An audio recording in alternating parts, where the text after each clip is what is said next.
What's going on, guys?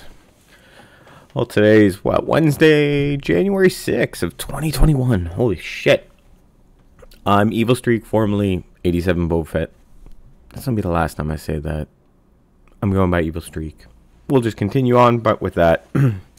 Today we'll be playing Dead Space, and we're currently on chapter 6. So we're gonna hopefully, in this 6-hour stream or so, get through the last 6 chapters of the game if we don't have any problems. We were running out of ammo a lot last night, which is really surprising in that game. I don't take it as one of those games that you really have to control your ammo output and everything like that, but clearly I haven't played it in a really long time and I'm having issues with that. But we'll get there. We'll fucking get there. I also talked last night a little bit about games I'll be playing when moving forward. I know I mentioned this already before, but I put on Twitter, or Instagram, and Twitter, I think. I was looking through some of my PS3 library, and there's a lot of games that are really, really bad, but you want them to be good, right? Like, so one of the examples is Soldier of Fortune Payback. I was a huge Soldier of Fortune Double Helix guy. I played a lot of that multiplayer. I think that was one of the first multiplayer shooter games I got Allie even into. Yeah, a lot of that time went into that game. And so hearing that there was a PS3 version, I got all excited. I bought a used copy of it because I didn't get a PS3 right away. I've yet to play this game. Everything I hear about is it's trash. It's trash. I want to play it. I want to find out. I want to see, do the limbs still go flying off and everything like that, like in Double Helix? I imagine they would. I imagine that's probably like their selling point. But I want to see how bad it is. I want to see how bad games have changed. Like, obviously, whenever people talk about games changing between one point and another, they talk about graphics and all that other stuff. I want to see something as simple as like having to find health packs. I want to see the gun animations. I want to see stuff like that compared to nowadays. Nowadays, it's kind of crazy on how realistic shit can look. Like, if you do like Escape from Tarkov, that stuff looks real realistic on a scary level. So I'm interested to go back to PS3 and see that kind of stuff. The other games that are on that list are 007, was it Reloaded or whatever, GoldenEye Reloaded. I played that game on the 360. I think I played it on the PS3. I remember it not being good, but the thing is, it's a 007 game, and you always want a 007 game to be good because it brings that, like, just a different element to a typical shooter, and it just, you just want it to be there, right? Also on that list is SOCOM 4. Once again, huge SOCOM fan back in PS2. I was talking on Twitter with a few people about having a really old cheap headset that only went on the one ear and it had the just a little band over and like onto the other ear. It had like this little V fucking thing that always dug in and it was super annoying. And the cord was like 30 feet fucking long for this headset for some goddamn reason. That was one of the first console games I hooked up to the internet. It was SOCOM 2. So there's SOCOM 4 on the PS3. I played through it. It's not great. I want to play through it again. I want to re-venture into it and have some fun with it. That's for sure. But yeah, it's going to be one of those kind of things. It's going to be changing all the time, what games I play and stuff like that. I'm off screen. I've switched to playing Final Fantasy 7. I have like 20 hours into it, so I'm like, fuck it. I'm just going to play it to the finish. I'm probably only going to play this game like 3 more times in my life. Like when the PC version comes out, and then when part 2 comes out, and if I'm still alive when fucking part 3 decides to come out, probably replay the whole thing for then too. But yeah, what I play on stream is definitely going to be switching around and everything. We're going through Dead Space right now, and then we're going to be switching gears after, hopefully today. That is the plan.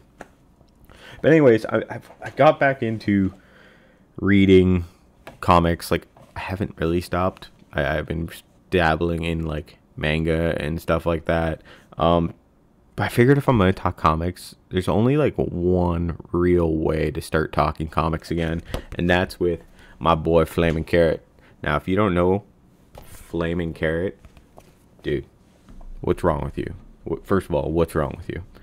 I discovered Flaming Carrot going into a really dilapidated comic book shop in my area. We all have one of these shops in our area where it's like you walk in and you just smell like the musty mold of the books, and it's not a place you really want to buy comics, because unless they're new, right? But you don't really want to buy old stock from there.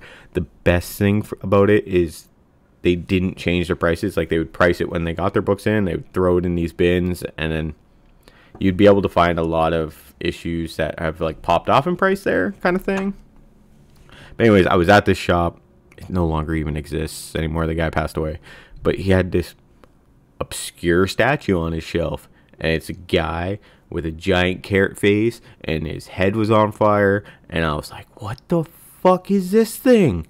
I want to know everything about this. This is obviously, like, the price of it was ridiculous, and I was like, I want to know everything about this fucking character. So I went home and I, superhero wearing carrot outfit, and that's how I discovered this Flaming Carrot character. Now, if you're not familiar with Flaming Carrot, think of like Deadpool, but like turned up to 11. And I mean, just completely bananas. No logic, really. It's definitely a kind of comic book you need to turn your brain off to read.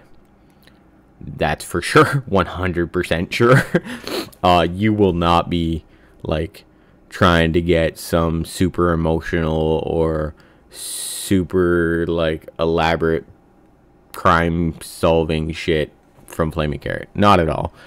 Flaming Carrot started in 1979 in Visions #1. It was a magazine for a fair. The creator Bob Burden did this kind of like one-off kind of thing in this magazine, and it got somewhat popular. So every year this fair went on, he put a new comic in that magazine. This particular book sells on Amazon for about $24, and it covers the Dark Horse run. So this is the Dark Horse series of it. There's multiple independent license of Flaming Carrot, but that covers the Dark Horse run of it, and it covers issues 1 and 2, 4 to 11, and 25 to 27. So it's kind of sporadic on where it covers, and I'm sure there's licensing issues on why it jumps around like that. I'm not totally sure, but there has to be something to it. You're not missing story by like, because you're missing issue 3, you're like, oh shit, like I won't be able to follow the story. It's not a comic book like that at all. The major downside in this, it doesn't bug me, but I know it will bug some people, is it's all in black and white. When I used to cover like the Marvel Essentials, that was a big like off-putting thing for a lot of people. But you gotta understand, only $24, and it's like 400 and something pages. That's not bad. But like I said, brain needs to be off when reading that bad boy. Flaming Carrot, like, to describe how he's a superhero, he got his powers from sitting down and reading 5,000 comic books in one sitting, and he basically became brain damaged. That's like the selling point for Flaming Carrot. So if that doesn't slightly intrigue you, like, how do they write comics off of this guy? Like, it's just the way it is. Like, he wears a mask that's not like his face didn't transform. He chooses to wear this giant carrot mask on his head. He travels by pogo stick, and when he wants to like climb walls and shit, he doesn't have superpowers where it allows him to climb walls. He used toilet plungers. Like, that's the greatest thing ever in my mind. Like, that's the kind of shit that when I read, I just like, oh my god, I just laugh to myself about the stupidity of it. Some of his powers, ability to induce himself in Zen stupidity. Okay. Uses a nuclear powered pogo stick. Yeah, I covered that already. Dude wears flippers just because, why not? Some of his villains, like in this book, I think it's the first, second, third issue. I don't know. It's really early on in this book. aliens attack Earth, and he's a drunk, and they go and they try to talk to him to get him to save the planet and all this kind of stuff. And all these aliens, they have like shrink rays, like they turn their people's heads into like balloons and they float off the body. I posted one picture on Twitter where they made a baby, like whatever, what is it called? Oh, like a baby ward in the hospital. I fucking forget the names of them. But anyways, they changed a whole ward to like Nazi babies. I'm not saying it's right or wrong. That's in the book. Like, I'm just telling you what's in the book. That's how the aliens were acting. And so Flaming Carrot finally agrees to get rid of these aliens because they're just running amok. He gets rid of them by telling them about income tax. There. That's the comic. I just spoiled one of the comics for you. After like 15 pages of just these aliens going crazy, Flaming Carrot finally agrees. Alright, cool. I'll deal with them. Whatever. He walks over to them, tells them about income tax, and they're like, yo, I'm out of here. Fuck that shit. That's how they be.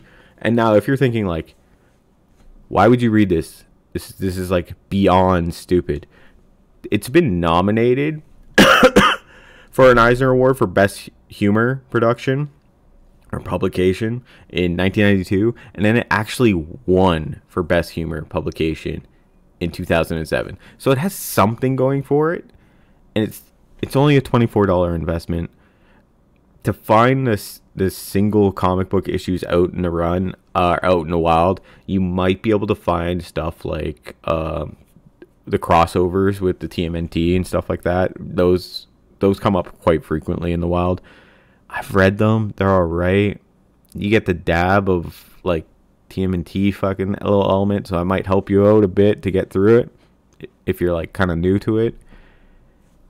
It's a solid read. It's just like the black and white and the high level of stupidity I think will bug a lot of people. I read comics to turn my brain off, to enjoy that stupid element. Yeah, there's times where I like going a little bit deeper meanings to my books, like when I read like Black Hole or something. But it's all about the goofiness. It's all about the fun, and you just gotta love it, right? All right. You know, going live and discussing comics is super hard. But then again, when I used to do the YouTube videos, I would do them in one take because I couldn't edit my shit. So you know, we're learning, we're doing. These are gradually, hopefully, gonna get better. I don't know what I'm gonna read next. It's well, like video games. I go to my fucking library, and I'm like, not my actual library. I have a spare bedroom full of fucking comic books. If you're new, I have a ridiculous amount of graphic novels. I really need to show that again. But go there, look. I'll read this today. I'll pick it off the shelf. I do want to read a little bit of Swamp Thing again. I do miss my boy a little bit. I saw that they did reprint the Alan Moore run, so hey, people want to get into really good Swamp Thing. There's those reprints going around. Might be worth looking into. But yeah, hope you guys are doing all right. We're gonna jump into some fucking Dead Space. Holy shit, I'm gonna struggle here for a bit. Let's jump into it. Haha, I remembered to unmute my sound this time. Now, if this game doesn't freeze, that will be perfect. That's all I ask. Don't freeze. Don't freeze. There we go. Boom, ba-da, bum, bum, ba-da, bum, bum. Alright, so we're on, like I said, chapter 6, and there's 12 chapters, so I'm hopefully going to burn through the rest of this game today with how long I might be streaming. If not, I might finish it off tomorrow, and then we'll move on to something fucking different, that's for sure.